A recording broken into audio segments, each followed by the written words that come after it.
Kenapa sih 0 faktorial itu 1? Kenapa bukan 0 ya? Tonton video ini sampai habis. Halo teman-teman, welcome back to my channel. Dan di video kali ini aku bakal ngebahas tentang 0 faktorial. Kenapa sih 0 faktorial itu 1? Kenapa enggak 1? Kenapa enggak 0? Kenapa enggak 2? Dan angka-angka lainnya? Langsung kita masuk aja yuk. Oke, sekarang setelah kita pindah ke layar nih, kita ingat balik, apa sih n faktorial? N faktorial adalah pengalian dari angka ke n sampai angka 1. Jadi kalau kita punya n faktorial, berarti n dikali n-1, dikali n-2, dan seterusnya sampai angka 1. Jadi kalau misalkan contoh, kita punya angka 5 faktorial adalah 5 kali 4, kali 3, kali 2, kali 1, yaitu adalah 120. Dan kalau 4 faktorial, kita berarti apa? Berarti punya 4 kali 3, kali 2, kali 1, yang adalah 24. Nah sekarang, 4 faktorial sebenarnya kita bisa tulis dalam bentuk 5 faktorial dibagi 5. Ya ini sama aja kayak kita punya 5 faktorial tapi nggak ada 5-nya. Ya artinya 4 faktorial kan.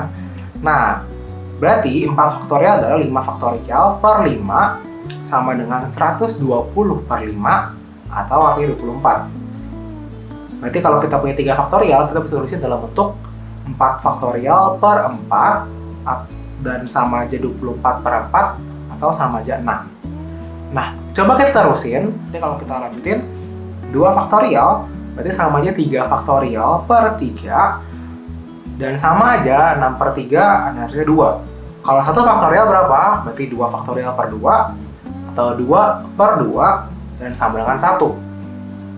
Nah, gimana kalau 0 faktorial? Berarti kalau 0 faktorial adalah 1 faktorial per 1. Artinya dia sama dengan 1 per 1 dan dia sama dengan 1.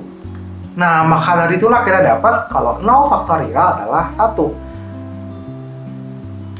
Nah, sekarang pasti ada yang nanya lagi, kalau misalkan gitu, kita lanjutin aja deh biar dapat angka minusnya.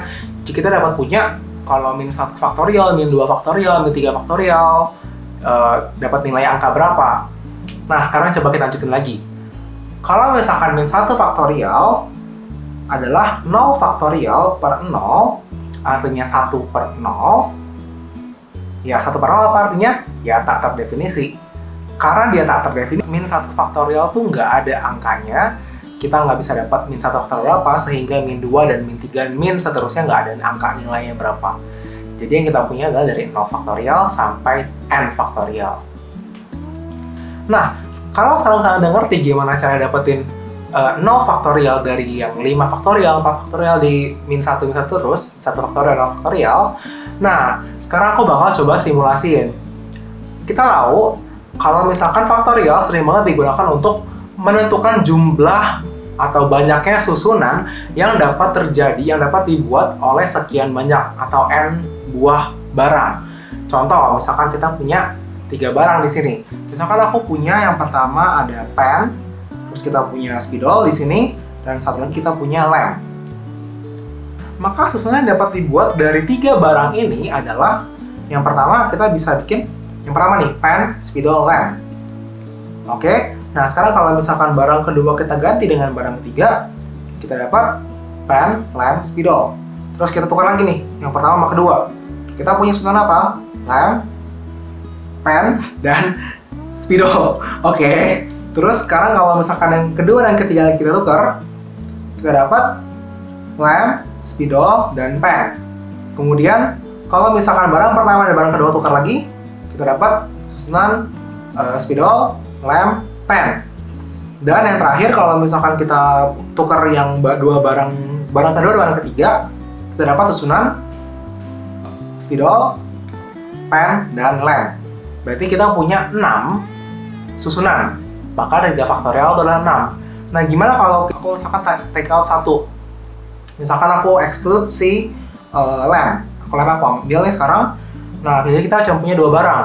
Kita cuma punya lem, kita cuma punya pen sama spidol. Nah, jadi kalau dari pen sama spidol cuma ada apa susunannya? Yang pertama kita punya pen sama spidol, terus kalau kita tukar kita punya susunannya spidol dan pen. Oke?